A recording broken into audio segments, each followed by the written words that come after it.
Hello, everybody, and today, after 2 months of not having a video, um, we're going to be doing Boruto chapter, I think it was 46.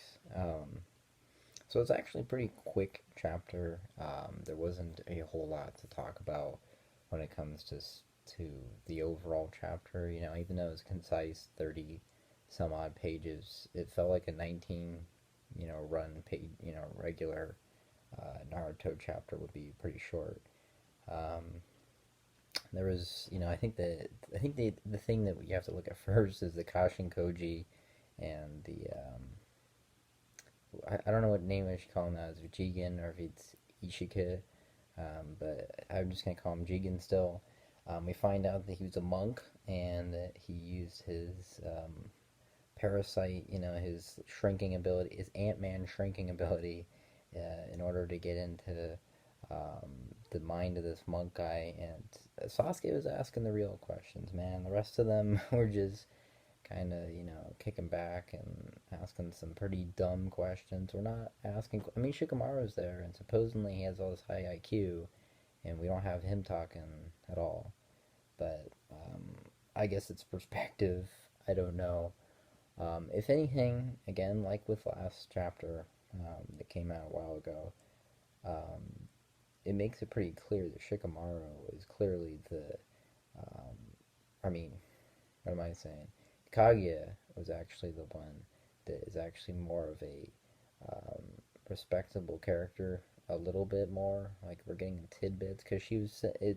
Here it says it's unclear whether or not she wanted to just have all this power to herself, or if she actually wanted to do it for a certain reason. But she actually backstabbed her partner, which to Otsutsuki is pretty rare. So I'd love to find that out.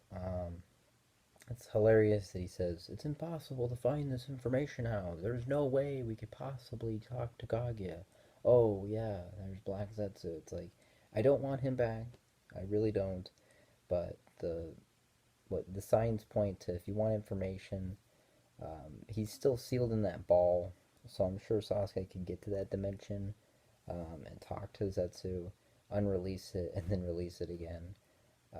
But Zetsu would probably only give information if he was freed or some crap, and I don't want that to happen, but it's gonna happen.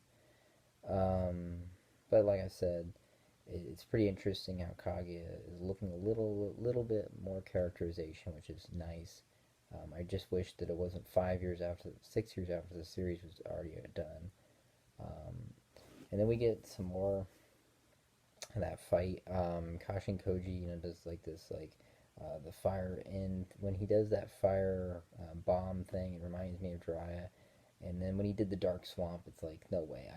That was the one part in the chapter I was like, yeah, I mean that cannot be a coincidence. That's Jiraiya. It's Jiraiya's cells manifested in an artificial being. It's not anything like, oh, it's Jiraiya. I still think it would have been cooler if it was his son, but it's not looking like that. The toads jumping on him and they exploded. And they did like some kind of an explosion thing. I would love to see his boiler toad again. He's such an awesome character. Makes it really confusing why he killed that mist dude, Ayu, whatever his name was, the guy with the Byakugan. Why did he kill him? Because he was actually, even though he was a sentient robot, cyborg, he was actually protecting Baruto from the explosion. So you know what I mean? Like, if he was such a good guy, I guess he had to keep up appearances. It's just really random. I don't remember. I think he incinerated a guy too, but I don't remember. Or maybe that was. Yeah, I think he did incinerate somebody. But anyways, it's pretty clear that he's dry as self. Naruto is pointing this out too. He's saying he fights like almost like he has. Um, so there wasn't a lot going on with the fight because it was very, like snip. We only saw like, it's like we're watching somebody watch a movie, because it's from a distance, and it's not like a 1v1. They said it's the perfect time to take Ishika out, but I don't think they're gonna take Jigen, Ishika, whatever out that easily.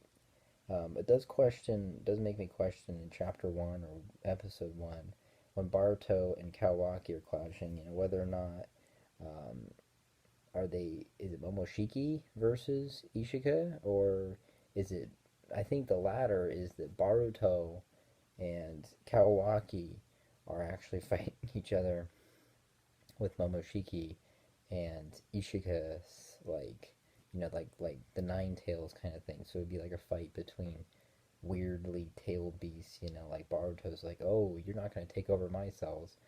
And I do have to say, this chapter felt very, very redundant. In fact, there was a moment where halfway through I was like, wait, did I already read this? From last month, last 2 months ago or whatever. The other thing, I guess the Otsutsuki they can regenerate, but the weird thing is they're like cybernetic. They're like a USB drive. I was not expecting that. It does explain why Jigen has a Kurama's thing, while he also was. So I guess he needs. I don't know. I don't know how he's gonna transfer to Kawaki. That would be. It's kind of.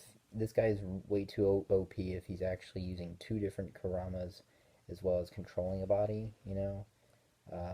They said it's the end of the world. That would explain chapter one too. But yeah, I don't know. Um, I would hit the setup chapter for the next chapter that's going to come in about 4 days. So looking forward to that. Pretty solid.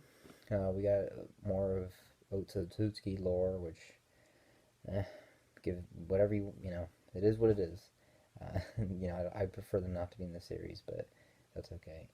Um, so pretty okay chapter for setup chapter. I'd say like 6 out of 10. Um, so I'll see you guys probably tomorrow because I'm actually going to do a video for sure about the Ace novel. I just read it and it was really great, so I want to get that out there. So see you guys.